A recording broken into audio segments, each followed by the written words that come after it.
Hey, ladies and gentlemen, this is Carmine Sabia for Explain America, and the Supreme Court has just issued a decision that could be massive for former President Donald Trump. Before we get started, please make sure you like, comment, share, and subscribe. And you know, guys, with this election coming up, we're going to be bringing you and our members some exclusive news that is members only. So if you're supporting Trump in this election, smash that join button, become a member of this channel. The Supreme Court today issued a ruling that said, basically, the government of the United States is allowed to go to social media companies and try to get posts removed that they consider disinformation. Now, the problem with this is they're not just asking like you or I would ask. They're asking with the pressure of the United States government.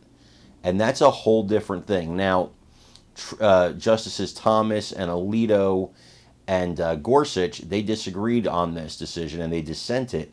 However, conservative justices Roberts, Barrett, and Kavanaugh, they sided with the liberals on this. That being said, this is, to me, a bad decision for the First Amendment. It's a bad decision for free speech.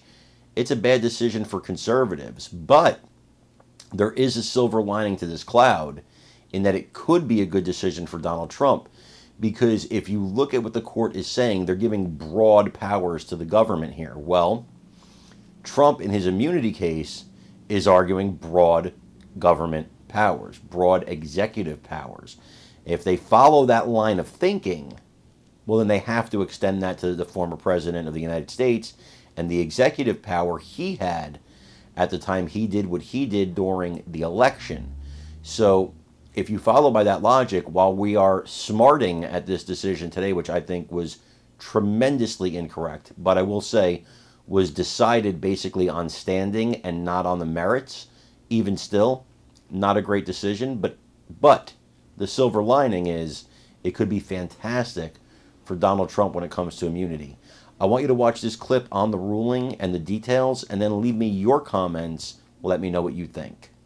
Evidence before they vote in November. Yeah, Ellie, I want to get your take on that, too, but we should note to our viewers we did get one decision from the Supreme Court, very important one, and Ellie, you can comment on that one as well. The Supreme Court said the White House and federal agencies, such as the FBI, may continue to urge social media platforms to take down content the government views as misinformation. This is viewed as a victory for the Biden administration, technical, if not an important one. Yeah, so what do you think? Let me talk about this case that just came down, the first one today. So you may remember about a year or so ago, a group of Republican state attorneys general and a group of internet users, social media users, sued the Biden administration. They said, you are violating the First Amendment when you were, during COVID, primarily during COVID, but other issues too, when you were reaching out to social media companies saying, you need to take this post down, you need to moderate this post. And the question was, does that violate the First Amendment? The Supreme Court has now found, by a 6-3 ruling, not your usual, it's actually a cross-ideological majority,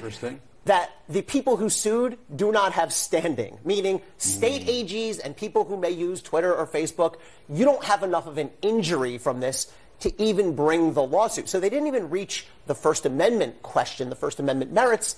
The Supreme Court just said 6-3, you're out of luck, this lawsuit's no good, go back to the drawing board. Is that kind of taking a pass on deciding some of the more key constitutional issues there? It's a procedural off-ramp, but it matters. I mean, standing matters in our courts. You can't just bring a lawsuit because something bothers you or offends you. You have to be able to show some tangible injury. And just to remind our viewers, we saw the mifepristone, the abortion medication decision last week, I think it was also based on a lack of standing. So Supreme Court likes to take these off-ramps if they're there, especially when they get into messy issues. But for now, there's no First Amendment violation in what the Biden administration did. And Jamie, I mean, this is also interesting as it pertains to the upcoming, well, the